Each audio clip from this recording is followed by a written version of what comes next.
성도 여러분 반갑습니다. 오늘도 하나님의 말씀으로 함께 은혜를 나누며 아름다운 가정으로 하나님이 기뻐하시는 천국으로 이루어가는 이 가정 예배에 동참하시는 여러분 모두에게 하나님의 크신 은혜가, 우리 주님의 놀라우신 사랑이, 또 성령의 놀라우신 능력이 충만하게 풍성하게 임하여 주실 줄로 믿습니다. 이 시간 우리가 함께 은혜를 나눌 본문 말씀, 요한복음 3장 22절부터 30절까지에 있는 말씀입니다. 요한복음 3장 22절부터 30절까지 봉독합니다. 그 후에 예수께서 제자들과 유대 땅으로 가서 거기 함께 유하시며 세례를 베푸시더라. 요한도 살렘 가까운 에논에서 세례를 베푸니 거기 물이 많음이라. 그러므로 사람들이 와서 세례를 받더라. 요한이 아직 옥에 갇히지 아니하였더라.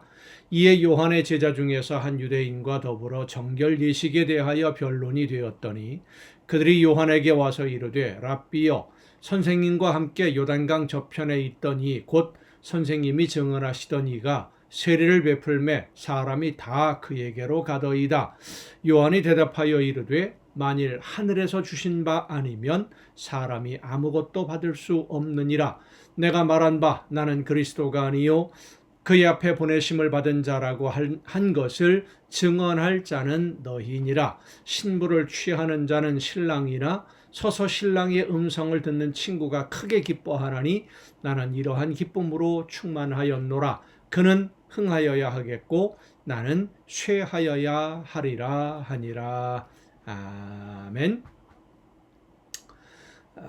대중의 인기를 중요하게 여기는 연예인들, 영화배우, 가수, 이런 사람들은 사람들이 자기를 어떻게 평가하고 있는지에 대해서 매우 예민하게 반응을 합니다. 그래서 유명한 사람들의 약점을 이용해서 이익을 얻으려는 사람들이 가끔 뉴스에 오르내리곤 하지요.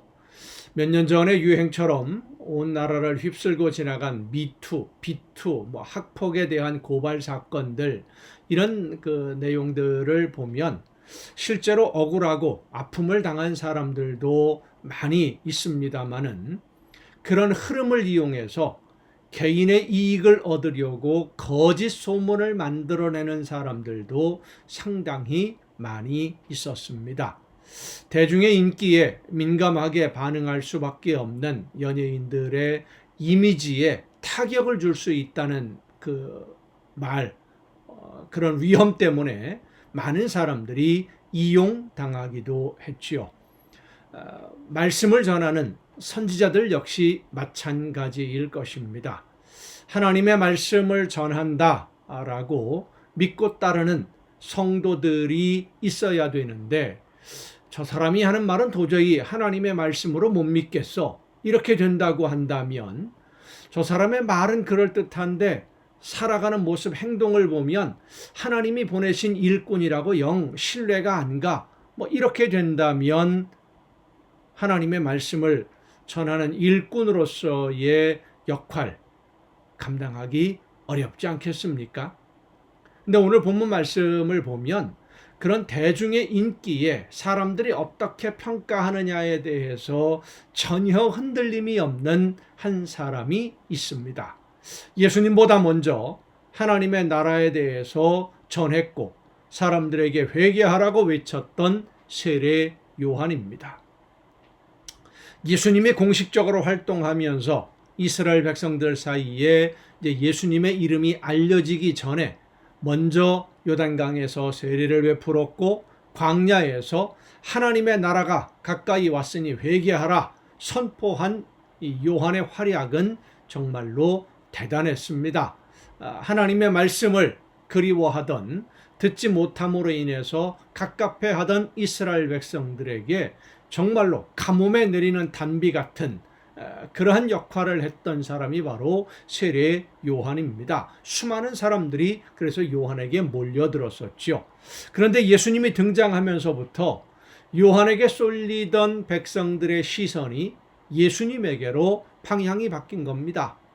제사장들이나 바리새인들이 찾아와서 당신이 하나님이 보내신 그분이냐라고 요한에게 물어볼 정도로 많은 사람들에게 선지자로 인정을 받았던 그러한 요한인데, 그래서 세리들이나 군인들에게까지도 하나님의 말씀으로 그들의 잘못을 지적하고 책망하고 회개하라고 외쳤지만 누구 하나 말 한마디 대항하지 못하고 권력자들도 함부로 하지 못했던 그런 요한인데, 이제 예수님의 활동을 시작하면서 사람들의 기대가 요한에게서 멀어지고 예수님에게로 쏠리게 되었던 것입니다. 그래서 오늘 본문 말씀을 보면 요한은 여전히 광야에서 하나님의 나라에 대해서 말씀을 전하고 있었고 회개하라 외치고 있었고, 또 요한에게 회개의 세례를 받는 사람들도 여전히 많이 있었고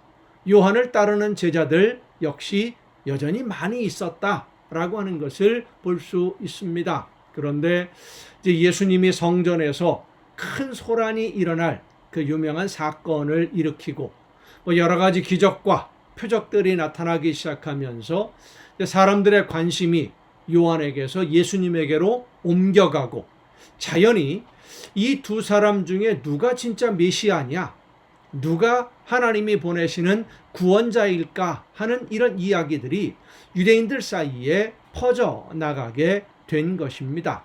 요즘으로 말한다면 세례 요한은 인기가 절정에 이르렀다가 대중들에게 잊혀져가는 사람이라고 할 수 있고, 예수님은 새롭게 떠오르는 인기가 절정으로 올라가는 사람이라고 할 수 있을 것 같습니다. 굳이 비교하자면. 그런데 이러한 사실, 대중들에게서 잊혀져 간다라고 하는 이 사실을 담담하게 그리고 아주 당연하게 받아들인 사람이 바로 요한입니다.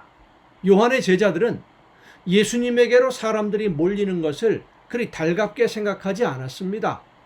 스승인 요한이 예수님에게로 사람들이 몰리는 것에 대해서 적절한 조치를 취하지 않는 것도 좀 문제가 있는 것 아니냐? 요한의 제자들은 그렇게 생각하고 있었던 거죠. 요한이 사람들에게 예수님이 어떤 분이신지를 소개해 주었는데, 그래서 전혀 알려지지 않았던 예수님이 본격적으로 하나님의 나라를 전하고 활동을 시작할 수 있게 된 거다. 요한의 제자들은 그렇게 생각하지 않겠습니까?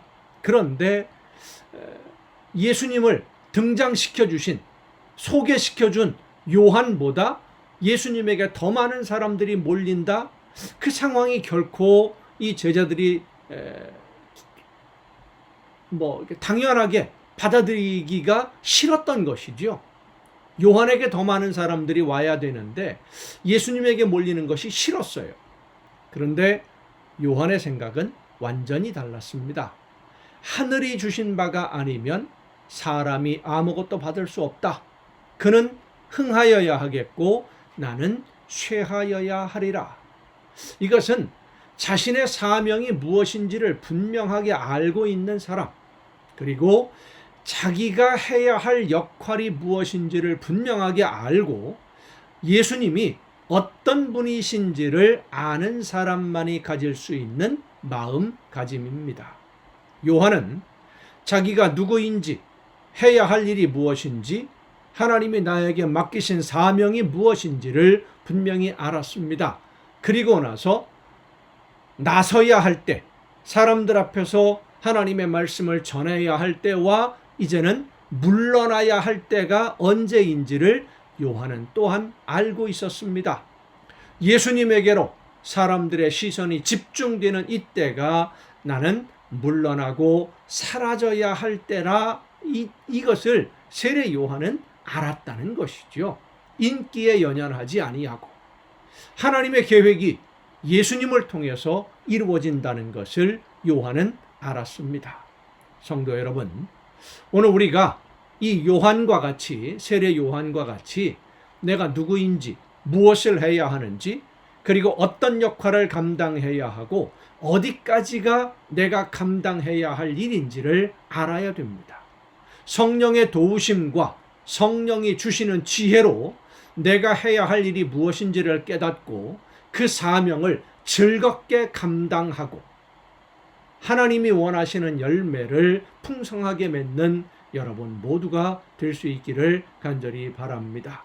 다른 사람 바라볼 것이 아니라 다른 사람들이 어떤 역할을 감당하느냐, 그것이 중요한 것이 아니라 하나님만 바라보고 하나님이 나에게 원하시는 일이 무엇인지를 깨달아 알고 하나님이 원하시는 일에 관심을 집중하고 그 말씀을 따라서 하나님이 맡겨주신 사명만 즐겁게 감당하는, 그래서 하나님께 영광을 돌리는 여러분 모두가 될 수 있기를 간절히 바랍니다. 기도하시겠습니다. 연약한 저희들을 통해서 놀라운 역사를 이루기를 원하시는 아버지 하나님, 귀한 사명을 저희들에게 맡겨주시고 이 세상을 사는 동안 그 사명을 감당할 수 있도록 성령의 능력과 권능으로 오늘도 이끌어 주심을 감사드립니다. 하나님이 원하시는 일이 무엇인지를 깨닫고 나에게 맡겨주신 사명 즐겁게 감당하며 하나님이 원하시는 열매를 풍성하게 맺고 하나님이 기뻐하시는 아름다운 나라를 이루어가는 우리 모두가 되게 하여 주시옵소서. 이 모든 말씀을 예수님의 이름으로 기도하옵나이다. 아멘. 오늘도 여러분 수고 많으셨습니다. 내일은 거룩한 주일입니다. 함께 예배하고 저녁 이 시간 또 가정 예배를 통해서 여러분 모두 함께 다시 만날 수 있기를 바랍니다. 내일 뵙겠습니다.